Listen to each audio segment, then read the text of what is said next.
We're here to discuss the topic around trust. I know that trust in government right now may be more of a difficult conversation, frankly, what's been going on. But it's still, I think, important from the context of really when we think about trust, not necessarily at the broad governmental level, but what does it mean, frankly, for what we can control?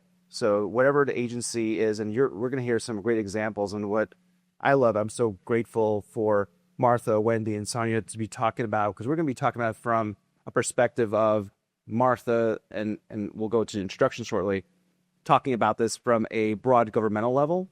Also, Martha's, of course, experience building CX, frankly, from the ground up multiple decades ago. I'm not that old. So you're not, but you've been a pioneer, really helping us drive this work. And then Wendy, from an agency level, building out CX, and what does that look like from federal student aid, and Sonia from a state level, really being able to improve services at the DMV, California DMV, the largest DMV in this country.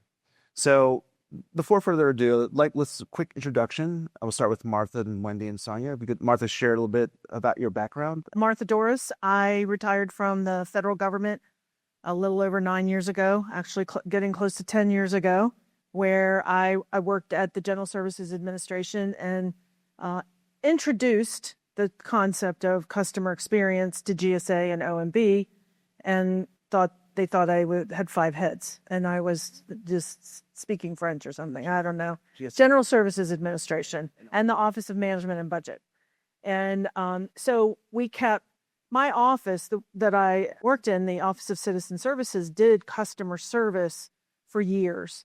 And we ran the government's portal, USA.gov, the contact center, did a lot of the digital government work with the Office of Management and Budget. And so we did direct service to the citizen, but we also did products and services that we provided to other agencies to help them deliver better service to their customers. And so when I learned about the business discipline of customer experience, I felt like it was like the silver bullet, that I just kept trying to absorb and learn as much as I could. And when I retired, that was my goal, is to bring it to the entire federal government. And so that's what we've been working towards. So I have a consulting company. I run the Service to the Citizen Awards through the Public Service Leadership Academy. And I have a podcast called the CX Tipping Point and a monthly newsletter. So if anybody's interested, you can go on DorrisConsulting.com and sign up.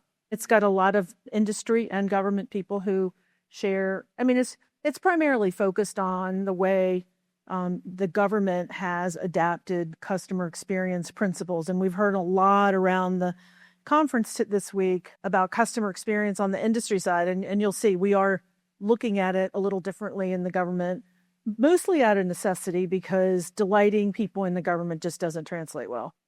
My name is Wendy Bhagat. We give out $120 billion of aid every year in loans, grants, and work study funds.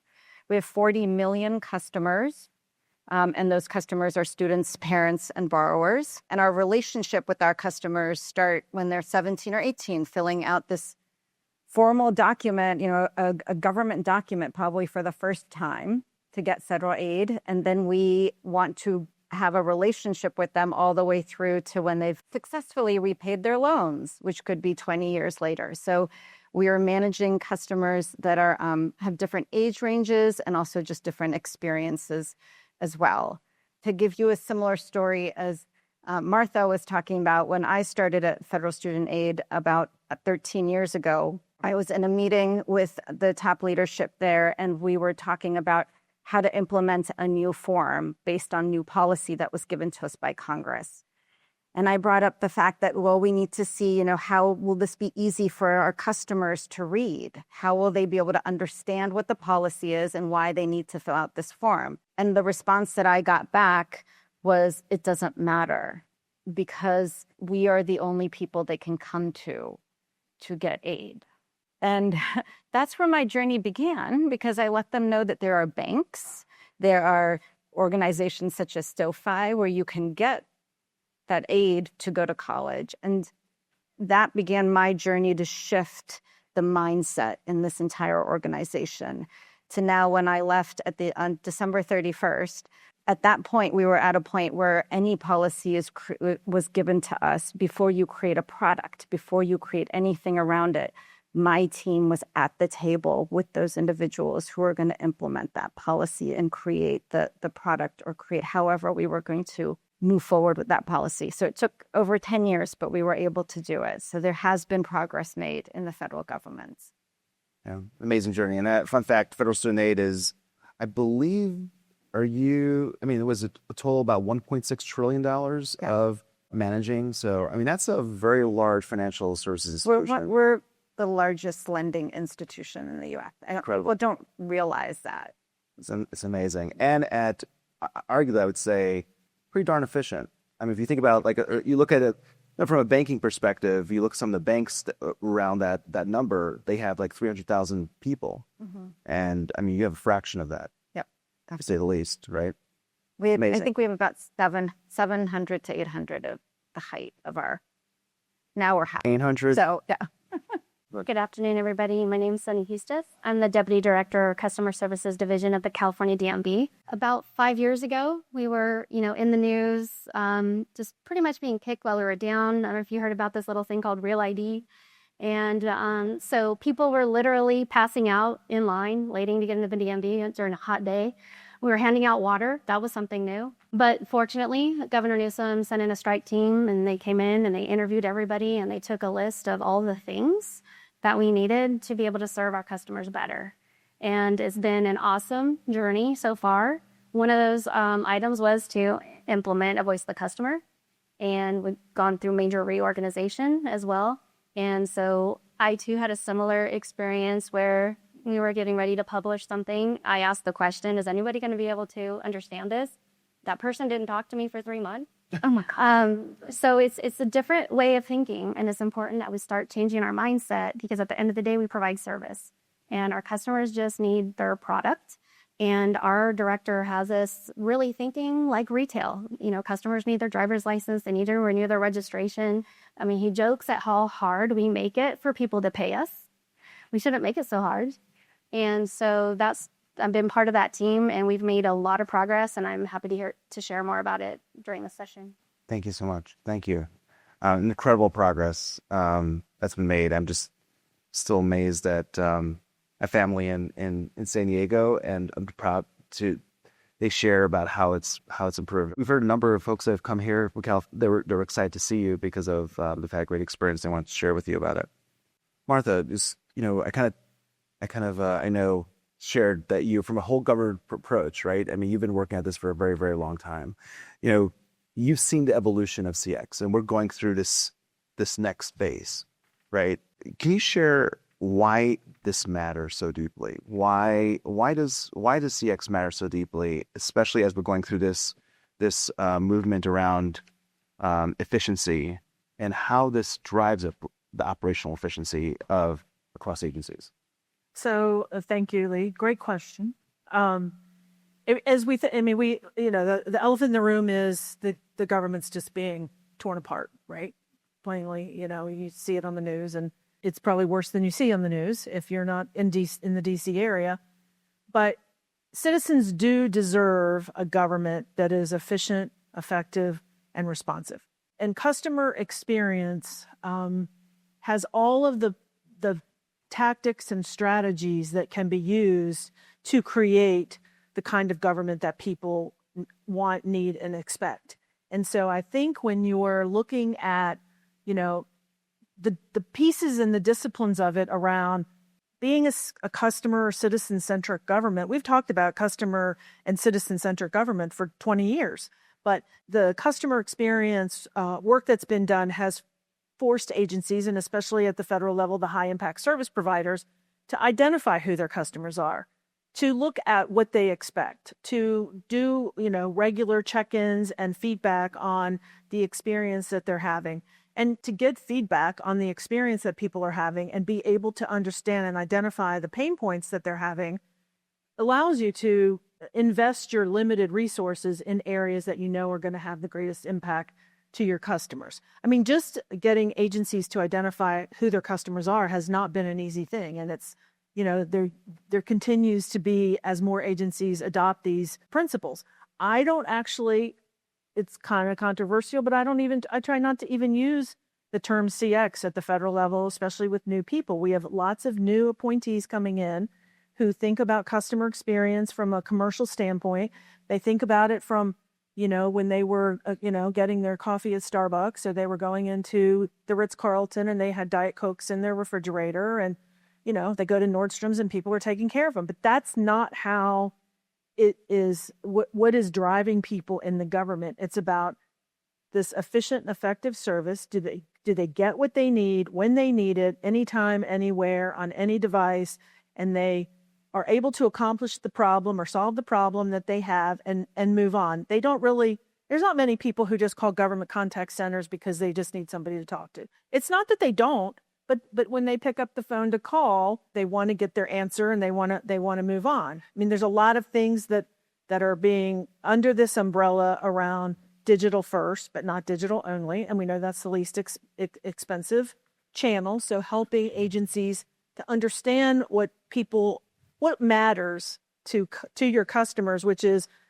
done through all of these customer experience strategies. So I could probably go on, but I'll let you. I'll hand it back to you. Thank you. No, thank you, Martha. And thank you so much. Put the context of just overall from the federal government side. We have great examples from agencies where, and one of them is federal student aid. I mean, you'll have the journey. You talked about how you started off with that tough conversations early on, when you first got there. And I mean, look where federal student aid has made tremendous progress as a result. You shared a little bit more about that and really kind of talk about how, because again, you're operating as a bank, right? As a large lending, and so you're looking at CX from an efficiency standpoint. Can you share a little bit more about that? Sure. I will share through an example. So this crazy thing called COVID happened, right? Where we all sort of went home on, I still remember Friday, March 13th. Ironically, it was a Friday the 13th where everything shut down. I got a call from my boss saying, watch the news, like turn it on right now, because they were basically shutting everything down, but also saying that they were pausing federal loan payments, student loan payments. I was like, oh my gosh, how are we supposed to do this? 20 million loan borrowers, we have to tell them they don't have to pay anymore. I mean, the great news for them, but how do we communicate that? Luckily, we had just launched an email system that we owned as opposed to our servicers. So we were able to get a message out to them quickly. Fast forward 3.5 years later, we have to get them out of that payment pause. These are people who have graduated from college during this time, never started repaying their loans, have gotten, a new car, have created their budget, just as any responsible person should do. But they didn't even think about the student loans, because why would you? It's been on pause. Or it's those people who have, had been paying regularly, but they've forgotten about it. So that's not budgeted for them anymore. Or individuals who were delinquent before for paying their loans, but now they're all starting fresh in 3.5 years, which is a great thing for them. But how do we communicate them? How do we get them ready for this? So the first thing is, in order to build trust, I believe you have to actually engage with your customers. And that's what we did. Like, we've created our plan here. So we have this great plan, our, multi-channel communication strategy. But let's actually go to our customers and test it out. And so we went to our customers and talked to them about it. But, those recently graduated folks, the people that had been in default, the people who had been paying on a regular basis too, and just confirmed what we were doing. Is this the right cadence you want to hear from us? Is this the right channel you want to hear from us? Is this the message you want? And they confirmed what we were thinking. They actually wanted direct steps. Tell me what to do 3 months out. Tell me what to do 2 months out, and on and on. And it ran beautifully because we built trust with them in the beginning. And that then created efficiencies, because once they came back into repayment, we were actually at a better rate with regard to repayment than we were prior to the pandemic, because we had listened to them and we had created a system where they could give us feedback as well. They were able to give us feedback through every email we sent. Through our partnership with Medallia, we were able to listen to them via social media and answer their questions on social media. So we had a mechanism in place, but that trust the time we took in the beginning to rebuild that trust with them helped us at the end. And I don't know how familiar you all are, you may be with audits that happen in the federal government. We have the GAO audits everything every agency does. I assume there's a state level. We had a GAO audit done of our communications and our plan to bring people back into repayment. And they looked at all of our content. They saw all the emails, all the communications we did, had multiple interviews with me and my team. And they came back with a report that had no findings, had no recommendations. And that's rare in the federal government. That was like a mic drop moment for the whole team. They're nodding because they've been through this. It was stunning to be, 10 plus years ago. We have no competitors to being in a place where, the people that will complain about us the most said there's nothing you need to do differently. So that's our story about building the trust, which ultimately built the efficiencies. So Sonia, for you, millions of customers that you interact with every single day, that your teams across all the offices do, what is the tangible impact that you've seen from really implementing CX and operationalizing it? Yeah, for us, it was new. It wasn't even part of our strategic plan until our new leadership came into office. And I think one of the first things our director did was get us the tools we needed to finally go on our way, help us on that journey. He would ask, why are people calling? Because there was a lot of anecdotal. Everybody knew the answer, but it was all anecdotal, right? I was like, no, I want the data. It got to the point where you couldn't tell him anything unless you had data to support your opinion about something. So he would ask the team, why are people calling? And my team came back and said, they're calling because they want an appointment. And he's like, wrong. Nobody wants to go hang out at the DMV. Like, why are they wanting an appointment?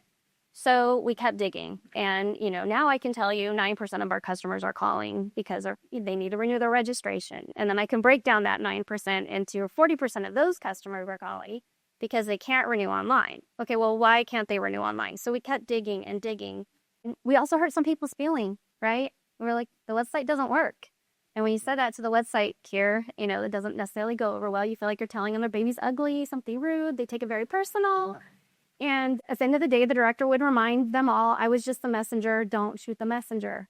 And Jefferson, my colleague here, helped stand up our CX Council. We realized we really needed to partner with other folks across the divisions because we needed help from the folks on the website. We needed policy change from our policy team members. So we have representation on the CX Council, and we basically identified those top 3 pain points, or I think we're going to go big. We're going to go 5 because we were hearing 5 yesterday during the keynote. But you got to start somewhere. You don't want the list to be too long. And so now we know what we need to fix, and we've made some fixes, and we can monitor the change that we're making as a result. So more people can renew online, and then we're continuing to improve in the what's next and the what's next. And it's just goes from there. It's incredible to hear how, so oftentimes we're in a prior conversation, we're talking about how DoD was looking at CX as driving, making decisions. And I love how you highlight that example. And then bringing in the council that you talked about, because that's a critical piece, because you need to have all the folks involved that are able to actually now start driving that change that's needed. So that's wonderful that you're able to Job Jackson. Well done. Okay, so we've talked about some of this, and I know we've been hearing a theme about omnichannel, right? And you've talked, I know, Wendy, you mentioned social, you mentioned email. There's multiple channels, calls. We're hearing the contact center. Can you talk about, what does an effective omnichannel strategy look like, and how I know Federal Student Aid has really, winged into this, whether from a digital standpoint, contact center, social. What does that look like, and how it drives efficiency and trust? I think for us, it starts with, I think when you think of multi-channel or omni-channel, you think of, I know sitting here today and listening to sessions, it's very much around the feedback around that. I think there's one step before that, which is creating the communications and the engagement strategy first, and making sure that that's aligned across the channels. And for us, we always start with our website, studentaid.gov. That has to be up to date first. And so you do that. And then from there, you spin off the emails, the text, the social media, make sure the call center representatives have the information that they need just on the policy that we may be sharing, but also for them to be aware that there's an email that's being sent to 5 million people, and here's the text of the email so that then you're prepared to handle this. So you're not caught off guard when someone starts talking about some email and they're like, what are you talking about? So having those pieces in place are critical for us.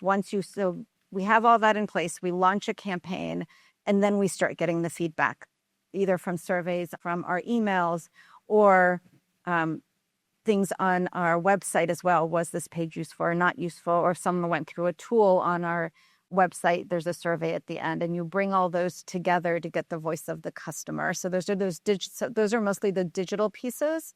In addition to that, we also have an ombudsman where someone can come and complain ultimately about what may be going right or wrong. So we also bring that into the mix too. And so we've been doing voice of the customer on a very regular basis for maybe the last 7-8 years, and getting that information and then being able to make improvements on the very consistent basis. We're continuously improving based on that feedback that we get, which ultimately helps with the trust, and also I have to say, it's not the delight, because most people aren't being delighted, but at least they're happy and satisfied with their experience with us. So it's the data that we're getting back through the tools that we have through Medallia, but then also through things like heat maps and other things to see, okay, are people getting stuck in certain places on our website as well? So we're trying to put it all together on a regular basis. Well, now we're doing, actually, I think FSA is the very first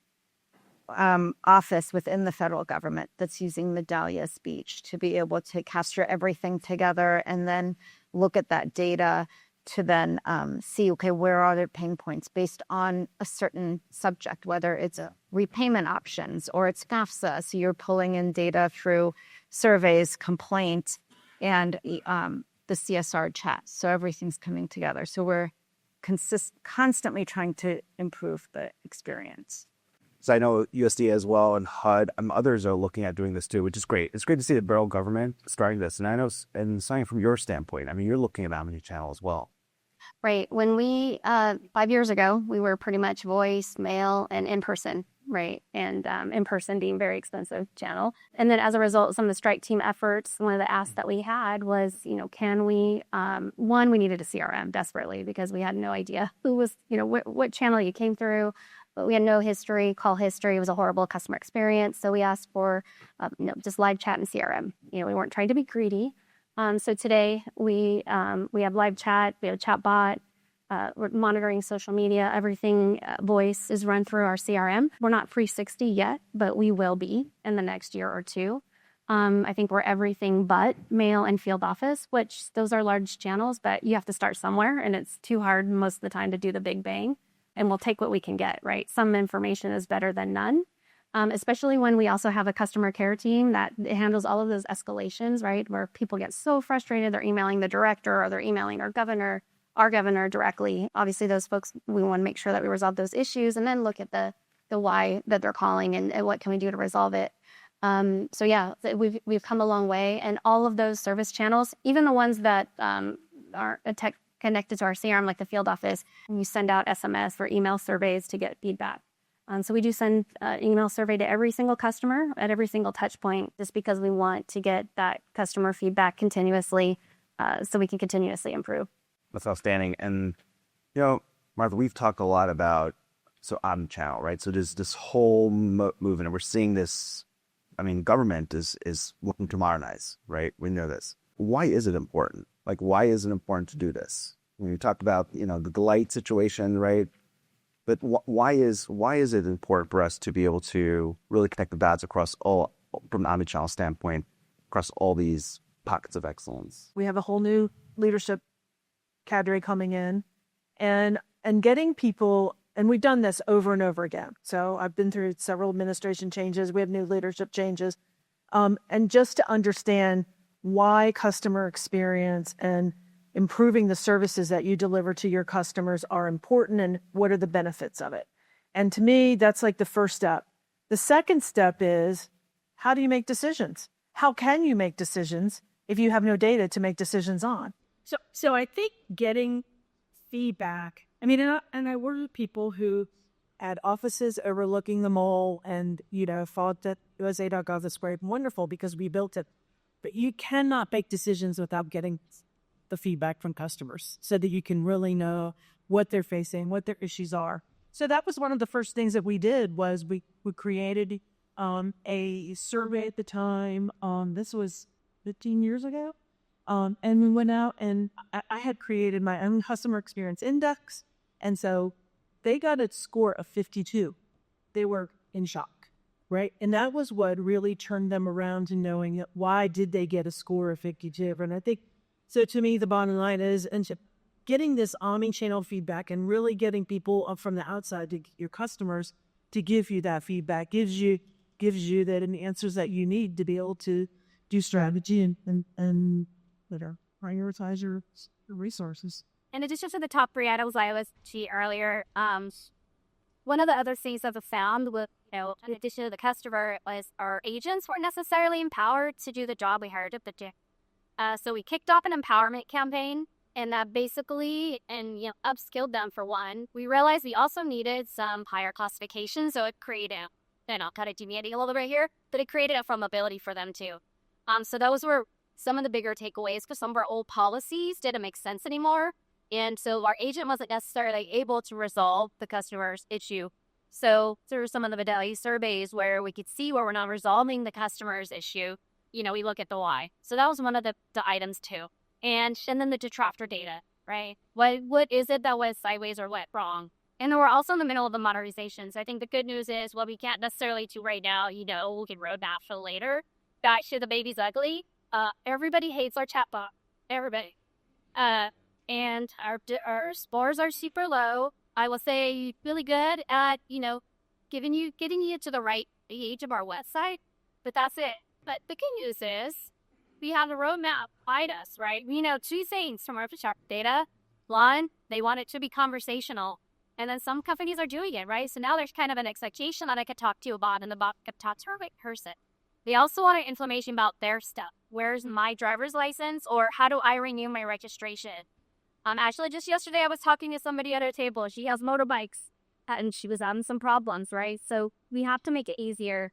And thankfully, because of that data, we're able to build that in. We're building out specialty bots now that will tell a customer, whether or not their driver's license is in the mail, maybe it's stuck in one of our 5,000 exception processes, in which case that customer can now create a case 24/7, and then they'll respond same day, next day. So we're also trying to make an effort to get to those customers who need to talk to us and making it easier for them as well. Bringing the data together, the owners of different pieces of data, and looking at how the data impacts, different parts of your organization. The parts of the Medallia tool is it sends the insights directly to the person who needs to take action. So you need a performance management system that allows people to monitor progress that's made based on the insights that you get. I mean, you didn't mention earlier that a point that I wanted to make, which was about the real-time aspects and the importance of real-time feedback, because it allows you to make corrective actions immediately as opposed to waiting until something is going to escalate, get bigger, get out of control before you find out that it's even a problem. So, I think it's integrated in the strategy that you have, leadership that you have, and having people pay attention to the data, making sure that you're managing the performance. I don't know if any of you or your children have filled out the FAFSA recently.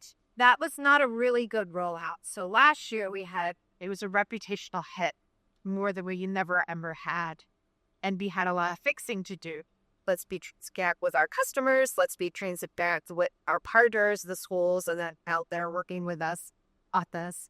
And we launched betas. And with those betas, it wasn't just us working on a silo. Those betas involved us reaching out to our customers, holding events that were in person for the first 2 rounds of betas, and then publishing publicly what we found, that all the issues we found and how we were what to fix that. So while we were doing these in-person events, we were actually putting information up on social media to say, we know that there's this issue, and here's a workaround for you. while we fix it. We were putting that same information up on our website, which is everything always goes up on the website first to say, we know this is an issue. Here's your workaround. So we're actually sharing information with admitting that we aren't. We don't have our sheet figured out yet. Similar to that, you were sending emails out to people that, one example is people who had started the form but did not finish. And then they could have survey data saying, you are just emailing it far too much. And so our step is to you guys, I don't want to deal with you.